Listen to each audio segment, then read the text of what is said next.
നമ്മൾ ഇങ്ങനെ സോയാബീൻ വറുത്തെടുക്കും. എന്നിട്ട് കുറച്ച് കപ്പലണ്ടി എടുത്തിട്ട് അതിങ്ങനെ വറുത്തെടുക്കും. പിന്നെ നമ്മൾ കുറച്ച് ഉള്ളിയും ബീൻസും മുറിച്ച് വെച്ചിട്ടുണ്ടായിരുന്നു. ഒരു 2 ഉള്ളിയും ഒരു 5-6 ബീൻസും കൂടെ മുറിച്ചിട്ടിട്ട് ഇങ്ങനെ വറുത്തെടുക്കും. അപ്പോൾ മമ്മി ഇതിന് ശേഷം എന്താണ് ചെയ്യേണ്ടത്? ഇതൊരു ട്രാൻസ്പെറൻ്റ് ആയി വന്നില്ലേ?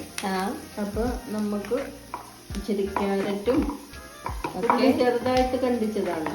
ഓക്കെ. അല്ലാന്നുണ്ടെങ്കിൽ കഷ്ണം ഇച്ചിരി വലുതാക്കി എടുക്കാം ക്യാരറ്റിൻ്റെ. അങ്ങനെ ഇടുക. ഓക്കെ. ഇട്ട് അതൊന്നും വഴന്ന് വരത്തില്ലേ, അതേവരെ ഫ്രൈ ചെയ്യണം അല്ലേ? വലിയ ഫ്രൈ ചെയ്യേണ്ട, ട്രാൻസ്പെറൻ്റ് ആയിട്ട് വന്നാൽ മതി.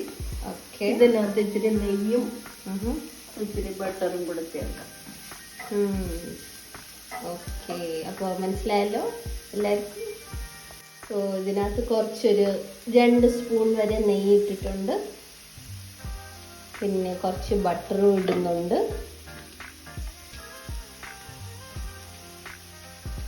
അപ്പോൾ ബട്ടർ ഇട്ടിട്ട് ഒന്ന് ഫ്രൈ ആവാനായിട്ട് വെയിറ്റ് ചെയ്യുക. അത് ഒന്ന് മിക്സ് ചെയ്ത് കൊടുക്കുക.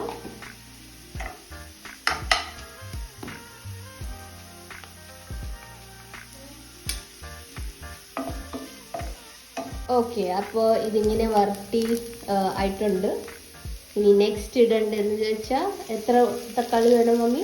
2 തക്കാളി ഇട്ടിട്ട് 2 തക്കാളി ഇടുക. എന്നിട്ട് അതും കൂടെ ഒന്ന് നല്ലോണം ഫ്രൈ ചെയ്ത് അതൊന്ന് സോഫ്റ്റ് ആവുന്നിടം വരെ നല്ലോണം ഫ്രൈ ചെയ്യണം. ഇത്തിരി ഉപ്പ് ചേർത്ത് വെച്ചാൽ വേഗത്തിൽ തന്നെ നമുക്ക് അത് ഫ്രൈ ആയി കിട്ടും, സോഫ്റ്റ് ആയി കിട്ടും. അങ്ങനെ ചെയ്യുക. അപ്പോൾ ഇതിങ്ങനെ ആയിട്ടുണ്ട്. ഇനി ഇതിലോട്ട് കുറച്ച് മമ്മിയുടെ സ്പെഷ്യൽ മസാല ഇടും നമ്മൾ. ഉപ്പ് ചേർക്കാം. ഓക്കെ. ഉപ്പ് ചേർത്തിട്ടുണ്ട്.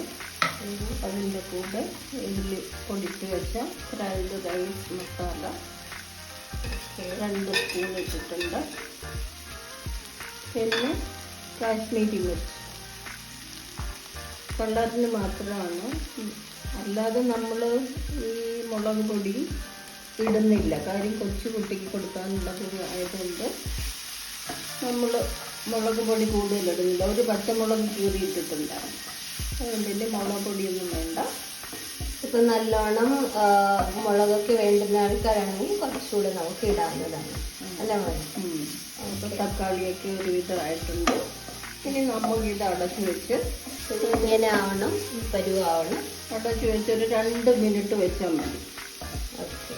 അത് കഴിഞ്ഞ് മസാല റെഡിയായി. ഇതും കൂടെ അതിനകത്ത് ഇട്ടോളൂ.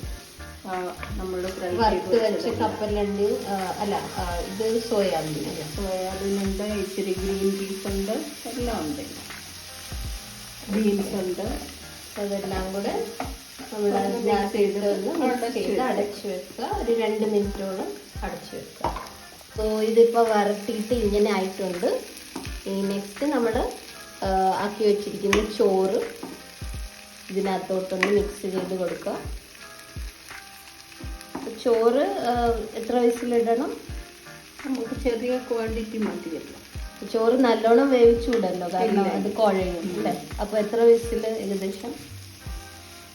കുതിർത്ത് വെച്ചിട്ടുള്ള അരിയാണെങ്കിൽ 2 വിസിൽ മതി. അല്ലാന്നുണ്ടെങ്കിൽ 3 വിസിൽ കൊടുത്തു. ബാക്കി ഇതിൽ കുറച്ച് വറുത്ത് വരുമ്പോൾ കുറച്ചുകൂടെ വരും അല്ലേ? ഇങ്ങനെ അങ്ങോട്ട് മിക്സ് ആക്കി കൊടുക്കുക. ആൻഡ് മസാലയൊക്കെ അതിനകത്ത് നല്ലതായിട്ടൊന്ന് പിടിച്ചിട്ട് പിന്നെ അടച്ചു വെച്ചിട്ട് വേണമെന്നുണ്ടെങ്കിൽ അല്പം മല്ലിയില പുറത്തൂടെ വിതറി കൊടുക്കാം. അതും കൂടെ ചെയ്താൽ നമ്മുടെ ഒരുവിധം എല്ലാം ആയിട്ടുണ്ട്. ഇനി ഇതൊന്ന് അടച്ചു വെച്ചാൽ മാത്രം നമ്മുടെ അടിപൊളിയായിട്ടുള്ള ഫ്രൈഡ് റൈസ് റെഡിയാണ്. അപ്പോൾ ഇതാണ് നമ്മുടെ ഫ്രൈഡ് റൈസിൻ്റെ ഫൈനൽ ലുക്ക്. ആൻഡ് കാണുന്ന പോലെ തന്നെ ഇത്രയും ടേസ്റ്റിയും ആയിട്ടുള്ള ഒരു ഫ്രൈഡ് റൈസാണ്. തീർച്ചയായിട്ടും എല്ലാവരും ട്രൈ ചെയ്ത് നോക്കുക ആൻഡ് കമൻറ്റിൽ അറിയിക്കുക എങ്ങനെ ഉണ്ടായിരുന്നു.